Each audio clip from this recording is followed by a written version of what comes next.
teman-teman, jumpa kembali dengan Kak Ari. Kali ini melanjutkan pembahasan part of speech conjunction dalam edisi yang kedua, yakni membahas tentang subordinating conjunction. Nah, apa sih subordinating conjunction? Yang namanya subordinating conjunction ini menggabungkan sebuah subordinate clause atau dependent clause. Yang artinya dependent di sini artinya dia tidak bisa berdiri sendiri. Jadi dia membutuhkan digabungkan dengan yang lain. Digabungkan dengan apa? Dia harus digabungkan ke main clause atau disebut independent. Independent artinya bisa berdiri sendiri. Jadi ketika dia dipisahkan dari kalimatnya, dia tetap memiliki makna yang sempurna. Jadi dia bisa berdiri sendiri. Nah, sekarang kita lihat contohnya langsung saja. Rama went swimming although it was raining. Nah, bagian Rama went swimming ini yang disebut sebagai main atau independent clause atau klausa utama. Sedangkan dimulai dari kata although it was raining, ini yang disebut sebagai subordinate atau dependent clause. Karena kita tidak bisa punya kalimat cuma although it was raining. And then what? Tetapi kalau kalimat yang pertama, Rama went swimming. Full stop. Nah, berarti ini adalah klausa yang dependent, harus dipasangkan dengan independent clause. Nah, kata although ini yang contoh dari namanya subordinating conjunction. Nah, letaknya di mana? Letak dari subordinating conjunction ini selalu di beginning of a subordinate clause, selalu di awal. Contohnya, although it was raining. Jadi nggak bisa it although was raining, atau it was although raining, atau it was raining although. Tidak bisa seperti itu. Selalu di depan. Kemudian subordinate clause itu bisa sesudah, tapi bisa juga sebelum klausa utama. Nah, kalau yang ini adalah contoh yang after, jadi sesudah klausa utama. Tetapi dia posisinya bisa dibalik, jadi kalimatnya bisa menjadi seperti ini. Although it was raining.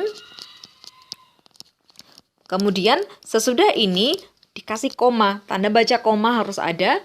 Rama went swimming. Jadi ini yang menandakan bahwa klausa utama itu ada di belakang.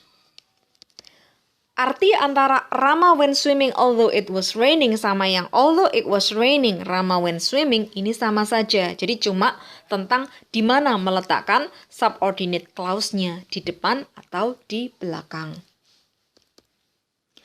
Nah, selanjutnya kita punya sebuah daftar tentang common subordinating conjunction. Ya, ini subordinating conjunction yang lazim dipakai. Di antaranya adalah kata after, artinya setelah.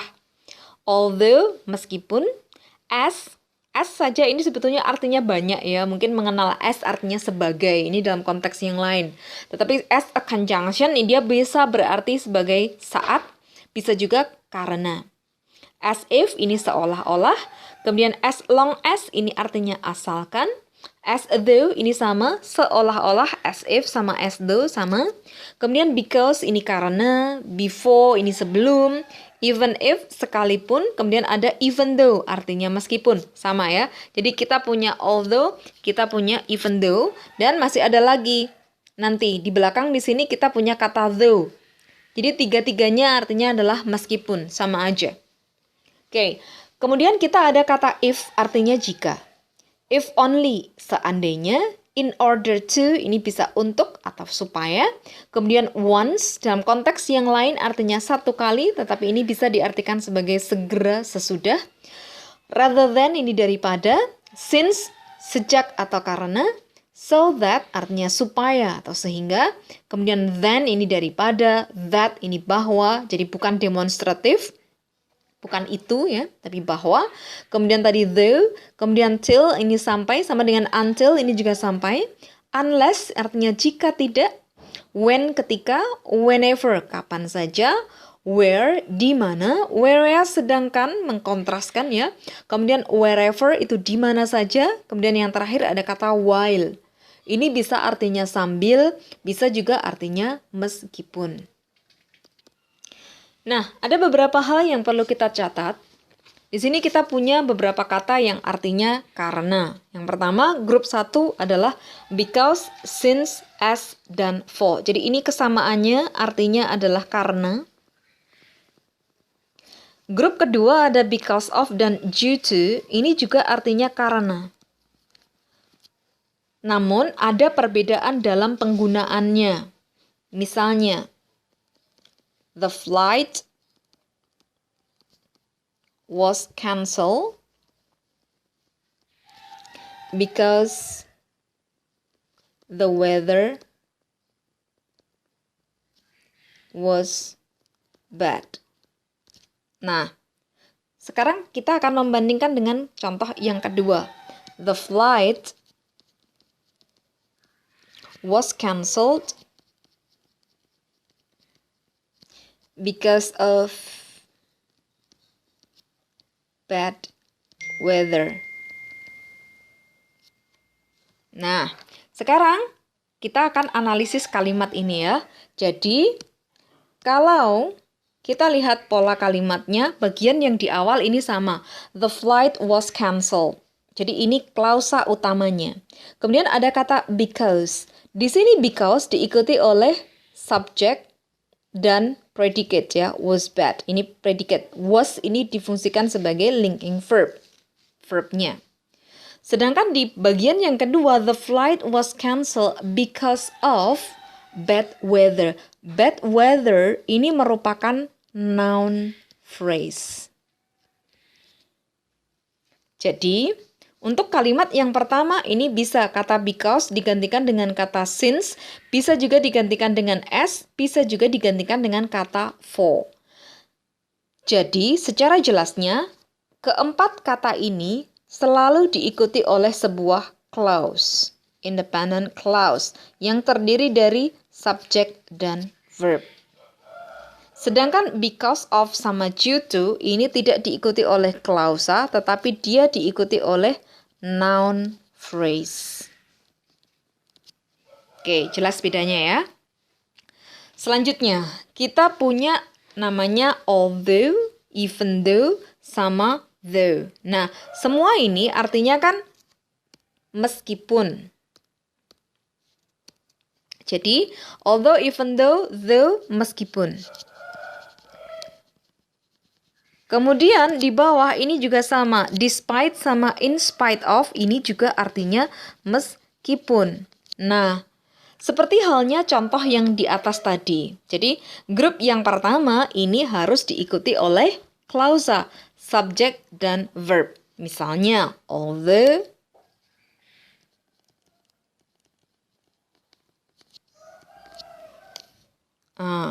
he didn't misalnya pass the exam, he remained happy. Nah, di sini although he didn't pass the exam. Jadi, meskipun dia tidak lulus ujian, dia tetap senang, dia tetap bahagia-bahagia aja. Oke, sekarang kita mau mengubahnya kalau di sini kita pakai despite. Despite misalnya failing the exam, he remained happy. Nah, perbedaannya sama seperti yang di atas tadi. Jadi, yang namanya despite atau in spite of, ini aturannya dia hanya diikuti oleh namanya ini.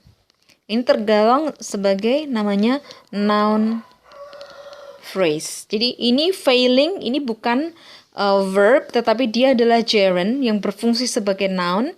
Kemudian kalau although, even though, sama though itu diikuti oleh subject, kemudian ada verb. Jadi aturannya sama. Jadi yang namanya although, even though, sama though itu diikuti oleh clause, subject, dan verb. Sedangkan yang despite dan in spite of ini diikuti oleh noun phrase.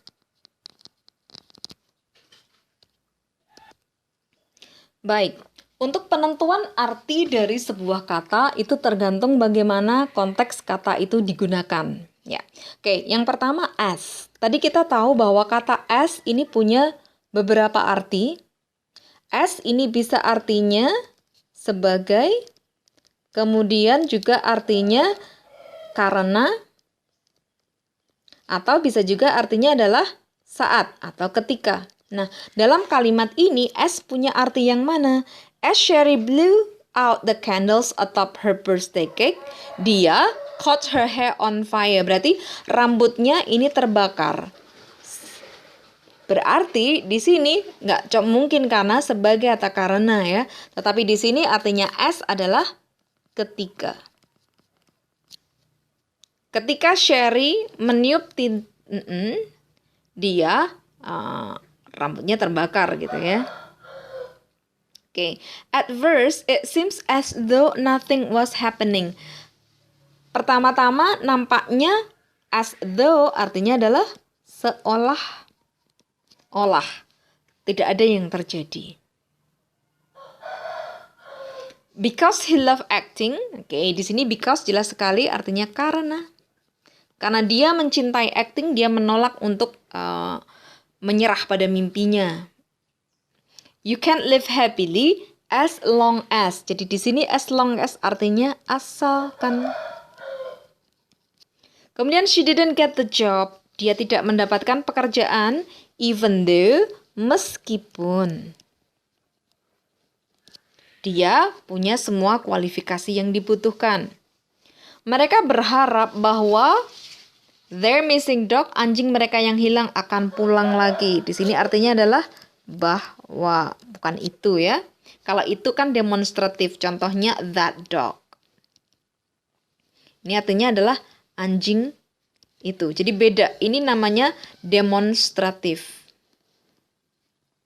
Menunjuk.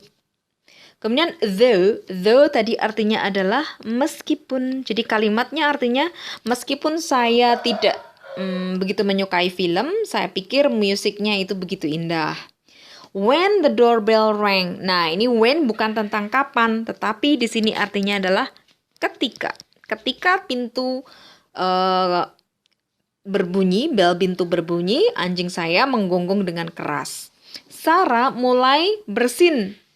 Whenever, kapanpun, atau kapan saja dia membuka jendela untuk mendapatkan udara segar, gitu ya. Unless we act now. Nah, tadi kita tahu bahwa artinya unless itu adalah jika tidak. Nah, tapi bagaimana kita mengartikannya? Nah, unless we act now, jadi kita mengartikannya jika.